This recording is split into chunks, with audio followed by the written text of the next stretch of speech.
This is AJ. Hi, AJ. It's Willy Tyler in Billings, Montana. How are you? Hey, how's it going? Good, man. Thanks for taking time to talk to us today. Oh, you bet. Of course, AJ is the son of Jim Croce and Ingrid Croce, both musicians, and you yourself have been a musician for a very long time, but kind of doing something a little bit different when you come to town. I am. Yeah, I mean, it's 2 generations of Croce music. Mine, my father's, and the music that connects us.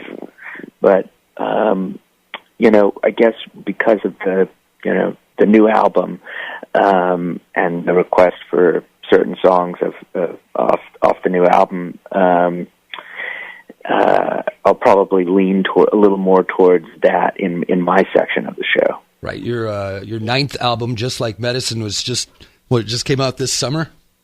Yeah, and so it's in consideration for a lot of Grammys and congratulations! Nominated for a couple Grammys this year.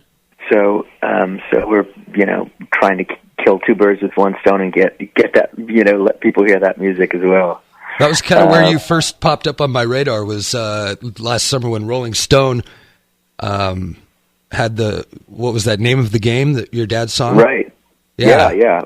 And maybe the only time that I do an audio recording of one of his things.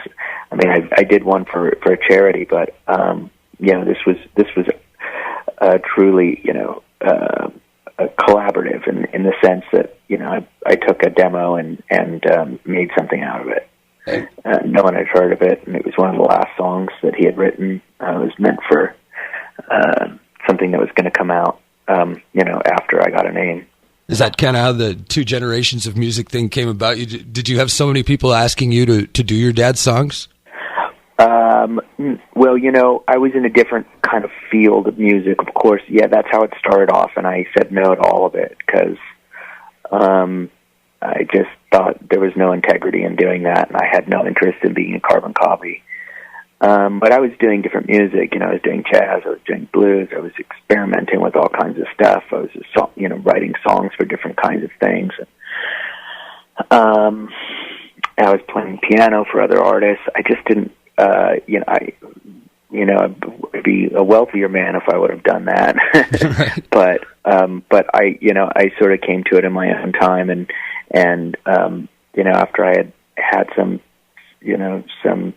at least some success with the recording of the last 9 albums and the charting of all the singles. So I just felt like, well, people know me or they don't, but I feel pretty confident with who I am as an artist, and now I can look back and enjoy playing some of the stuff that my father did, which is ironic.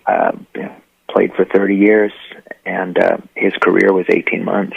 Right, yeah, very short. And I'll ask you the obvious question, what is your favorite song that you do of your dad's? I don't know that I have one. There's possibly Box Number 10, Lover's Cross, something like that. What's the favorite song of yours that you do live? It'll depend every night on how I play it because, I change things a lot.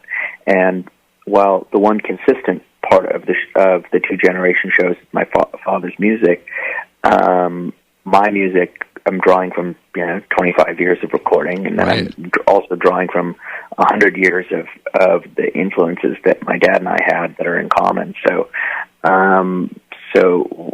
it would be hard to say like, oh, this is the thing, But I guess I started doing this thing when I didn't feel like there were any more footsteps to follow in. Right. There was one less set of footsteps. I was doing my own thing and didn't feel like I had anything to prove. Well, we're really looking forward to 2 generations of music. The Alberta Bear Theatre. It's Friday, November 3rd. We've got a pair of tickets, too. We'll give away shortly here. So, AJ, thank you very much. Looking forward to the big show, and thanks for taking time with us today. Hey, man. Thank you for having me on. All right.